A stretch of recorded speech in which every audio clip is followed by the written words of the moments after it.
Hi guys, welcome to a new video. In today's video, we will tell you how to defend yourself when someone grab your collar. So don't miss today's video because today's video is going to be very beneficial for you. So let's start the video. If he grabs your collar and pulls you towards him, in this situation, you have to do this technique very easily and quickly. And you didn't let him feel like you are doing anything. And you have to make him feel like you are afraid of him so he won't attack you.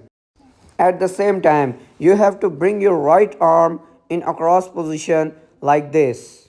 Now, step number 2, you have to bring your left hand over his head. Now, lock his neck in this position and twist his neck as you can see in the video. And keep your knee on his ribs so he can't move here.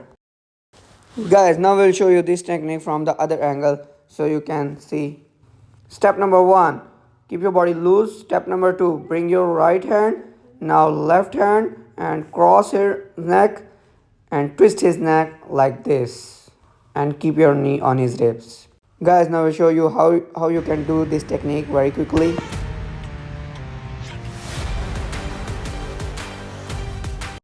Guys, hope you like this video, and if you want to learn this technique, then do daily practice of this technique 30 to 40 times in a day. And if you want to do this technique perfectly and quickly, then watch the video very carefully and follow all the steps and instructions with a lot of practice. So guys, if you want to learn more technique like this, then press the like button and subscribe our channel, and don't forget press the bell icon. Thank you.